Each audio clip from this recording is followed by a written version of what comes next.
Hi everyone, it's Beth here. Just wanted to hop on real quick and share some thoughts I had this week to hopefully encourage someone.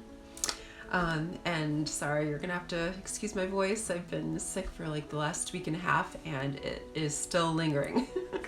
So anyways, I just recently found out that my little guy is colorblind. We actually found out earlier this year, but it was just confirmed a few days ago. It's actually pretty fascinating. I've been, as most moms would, I'm sure, I've spent quite a bit of time just like kind of reading up on the condition to better understand it. And I've spent actually quite a bit of time, reading about how the eye processes light and it perceives color and, things of that nature. Very interesting. But anyways, I looked at some pictures that show how an image would appear to someone with, a normal color vision. And then it shows how someone with, like my little guy who has the red-green deficiency would perceive that same image.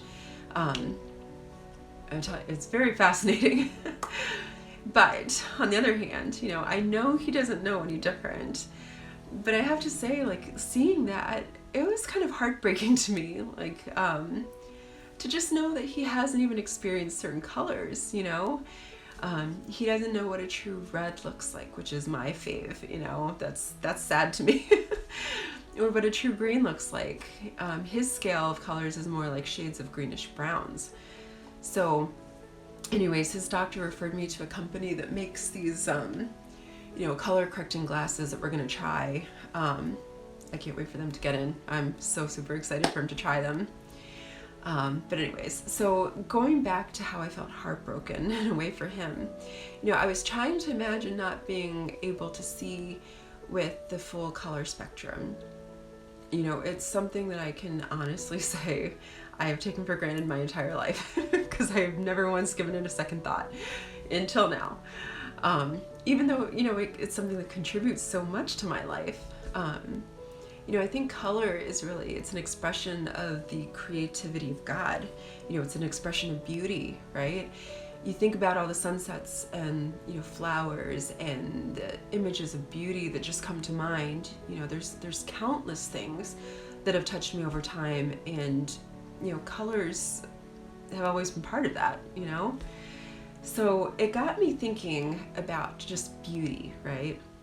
And how there are so many things that we take for granted that show God's creative nature, or they speak to his beauty, like color or light or art or poetry or music.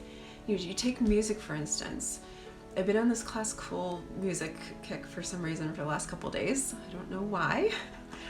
But anyways, I had my earbuds in and I was working on something, and I took a moment to just kind of close my eyes and, put my head back and really just kind of like take it in, and to just kind of analyze and really think about what, I was hearing.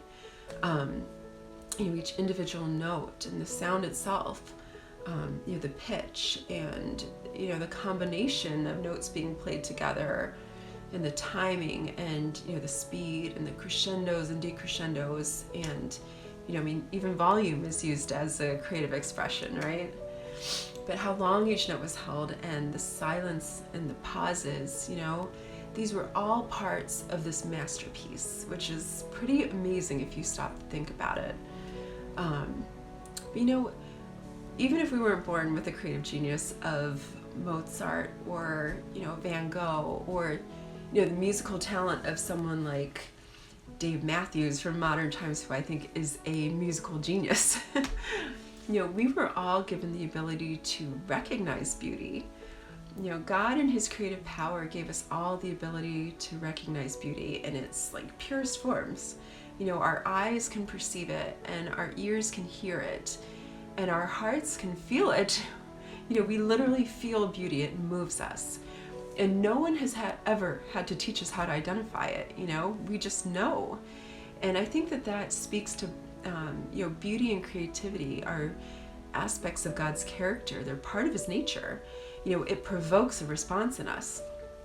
And we should pay attention to that, The next time you see a beautiful person, and I'm not talking about lust, because there's a difference, but just the recognition of beauty, and especially when the beauty is being, exudes from within, like they're beautiful on the inside, or the next time you listen to some Moonlight Sonata, or if you look at a piece of art, or, watch a sunset, or just even, looking into the eyes of someone you love, whether it's your child or a spouse if you have one, just take the moment to stop and be present and to just really take it in, what do you feel? What do you think? I can give you an example, and my sister would love to hear another story about my Grand Canyon trip. But I went to the Grand Canyon last fall, and I went to Yaqui Point and watched a sunset, and I just observed and was just in complete awe. I could not help but think of God and His majesty as I sat there and looked at this amazing sight. It will forever be etched into my memory, and there are moments in life where it's almost like you get a taste of heaven, like a glimpse of heaven when you experience beauty and creativity like this. It's spiritual, and those kinds of moments are all around us if we look for them. Let those things turn your heart towards God. Look for them and then let your heart respond. So I encourage you all to look for and, just recognize beauty in this world, especially when things get hard. That's when we need it. Take the time to appreciate the beauty you see, and then just give thanks to God for those infusions into our lives of, because they're like reminders of His love. But just one last thought. So think about how you felt those times you've encountered like beautiful scenes or, works of art. When you've listened to like extremely talented, musicians playing like your favorite song, you probably felt pleasure, and it probably brought like comfort or relaxed you, or, maybe inspired you. But I think beauty tends to have that effect, right? It brings pleasure. And to go a step further, knowing that that's how it makes us feel, think about it from the perspective of those artists when they've completed their work, right? How like Van Gogh would have felt when he put his paintbrush down for the last time and just kind of took a step back to behold his work. Can you imagine how each composer must feel to hear their music being played by each instrument in unison for the first time, right? Or, think about how an author must feel to have their manuscript, published and holding their hardcover novel in their hands. There would be such a sense of accomplishment and just pride in their work, right? I mean, they would look on their work with just pleasure and, satisfaction and fulfillment and enjoyment. It would be something that they completely treasure because, it's a piece of themselves that they are sharing with the world, right? And that is exactly how God views us. In Ephesians 2:10, it says that we are God's masterpiece. His workmanship that's put here to do good works. It's unbelievable. So just think of this the next time you feel like a failure, or you feel less than, or you feel like you're not enough, which I think women in general tend to struggle with on occasion. But He treasures you, He looks on you with love and with pride and as a piece of Himself.